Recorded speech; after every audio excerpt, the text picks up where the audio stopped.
Imagine कीजिए करोड़ों floor वाली एक बिल्डिंग जिसका टॉप फ्लोर की खिड़की खोलते ही आपको स्पेस नजर आए और चांद आपके घर से नजदीकी शॉपिंग मॉल जितना दूरी पे हो। और अगर उतना ऊंचा बिल्डिंग होता भी है तो फिर एक बार सोचिए कि उस बिल्डिंग के टॉप फ्लोर पे एक एलिवेटर से जाने में कितना समय लगता। लेकिन क्या धरती पे करोड़ों फ्लोर्स का बिल्डिंग का कंस्ट्रक्शन होना पॉसिबल है?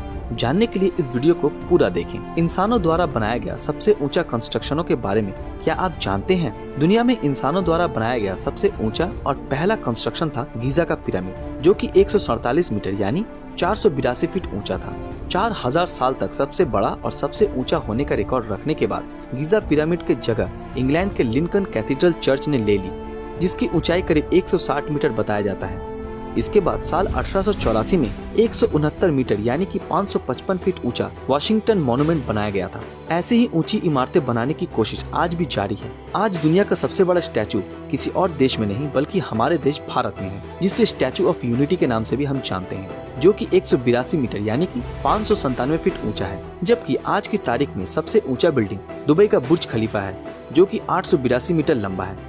साइंस को चुनौती देने वाले ये बिल्डिंग के प्रोजेक्ट के बारे में जब इंजीनियर और आर्किटेक्ट को बताया गया तब वो भी इस प्रोजेक्ट के कंस्ट्रक्शन के बारे में काफी दुविधा में थे, क्योंकि इतने ऊंचे कंस्ट्रक्शन के लिए सीमेंट को ऊपर तक ले जाना पड़ा और दुबई की गर्मी के चलते सीमेंट को ऊपर ले जाने से पहले ही वो जम जाने की आशंका थी। इसीलिए इंजीनियर्स और आर्किटेक्ट्स ने सोच के ये फैसला लिया कि कंस्ट्रक्शन रात में किया जाएगा। आप ये सुन के हैरान हो जाएंगे कि ये बिल्डिंग इतना ऊंचा है कि इस बिल्डिंग के ऊपर से अगर कोई छलांग लगाए तो उसे नीचे पहुँचने में करीब 20 सेकंड का समय लगेगा। अब सवाल ये उठता है कि क्या इंसान करोड़ों फ्लोर्स का बिल्डिंग का कंस्ट्रक्शन कर सकता है? अगर इसका आंसर यस हुआ तो कैसे? अगर किसी चीज का कंस्ट्रक्शन लिमिट से ज्यादा हो तो उसका बेस ज्यादा गहरा, मजबूत और वाइड होना चाहिए, और हमारी पृथ्वी गोल होने के कारण हमारी लिमिटेशंस भी बढ़ जाती हैं। आपको ये जान के हैरानी होगी कि हमारे धरती पर और एक लंबा कंस्ट्रक्शन बनाने की ब्लूप्रिंट तैयार है, और अगर ये बिल्डिंग बन जाता है तो बुर्ज खलीफा भी इसके सामने छोटा लगेगा। जी हाँ दोस्तों, जापान के टोक्यो में एक बिल्डिंग का पूरा प्लानिंग हो चुका है, जिसका नाम है एक्ससीड 4000 और इसका हाइट करीब 4 किलोमीटर तक रखा जाएगा। इस बिल्डिंग के हाइट को मद्देनजर रखते हुए इसके बेस को 6 किलोमीटर वाइड बनाया जाएगा, जिसमें 800 फ्लोर का कैपेसिटी है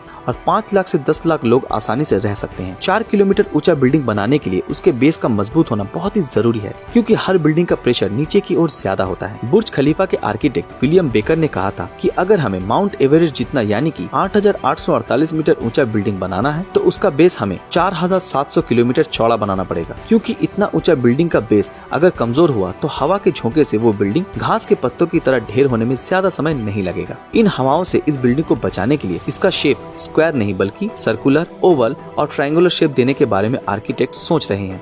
और कंस्ट्रक्शन में हाई रेजिस्टेंट मेटल मटेरियल्स जैसे कि ट्रांसपेरेंट एल्यूमिनियम, जो कि स्टील से 3 गुना ज्यादा मजबूत है, या फिर नैनो मटेरियल्स का यूज किया जा सकता है। साइंटिस्ट के मुताबिक नैनो मटेरियल्स का डिस्ट्रॉय होना लगभग नामुमकिन है। अगर मान लेते हैं कि ये बिल्डिंग बन भी जाए फिर भी इसका एलिवेटर सिस्टम का क्या होगा, क्योंकि ऐसे सुपर बिल्डिंग्स में कन्वेंशनल एलिवेटर्स के लिए उतना जगह नहीं रहेगा। आर्किटेक्ट्स ने बहुत सोचने के बाद ये डिसाइड किया कि बिल्डिंग में कैटापुल्ट्स एलिवेटर्स का यूज किया जाएगा। तेज रफ्तार और कॉम्पैक्ट होने के कारण ये उस बिल्डिंग के लिए परफेक्ट होगा। ये बिल्डिंग एक बिल्डिंग नहीं बल्कि पूरी दुनिया को ही अपने अंदर समाने की ताकत रखती होगी। हालांकि इतने बड़े बिल्डिंग्स के लिए जरूरी मटेरियल्स के साथ साथ एनर्जी भी कम होने की वजह से इस बिल्डिंग का आधा भी नहीं बन सकता है। लेकिन शायद आने वाले समय में कुछ जांबाज आर्किटेक्ट्स इस प्रॉब्लम का भी सोल्यूशन निकाल ही लेंगे। और एक प्रॉब्लम ये है कि अगर ये बिल्डिंग बन गई तो स्पेस में 56,000 किलोमीटर प्रति घंटे से घूमने वाले एस्टेरॉइड्स, कॉमेट्स और सैटेलाइट्स के टुकड़े फ्रैक्शन ऑफ सेकंड्स में इस बिल्डिंग का नामो निशान मिटा सकते हैं। लेकिन हमारे साइंटिस्ट ने इसका भी उपाय निकाल लिया है। रिमूव डेब्रिज नाम का ये इंस्ट्रूमेंट स्पेस का वैक्यूम क्लियर कहा जाता है, जो कि स्पेस वेस्ट को साफ कर देगा, जिससे धरती में आने वाले खतरे को ये पहले से ही खत्म कर देगा। आपको क्या लगता है, मिलियन फ्लोर्स वाले बिल्डिंग फ्यूचर में बनाना पॉसिबल होगा? और अगर हुआ भी तो आप उस मिलियन फ्लोर वाले बिल्डिंग के किस फ्लोर में रहना पसंद करेंगे? हमें कमेंट करके जरूर बताएं। और अगर आपको ये वीडियो पसंद आया हो तो इस वीडियो को लाइक और अपने दोस्तों के साथ शेयर जरूर करें। और अगर आप ऐसे ही वीडियो देखना चाहते हो तो हमारे इस चैनल को सब्सक्राइब कीजिए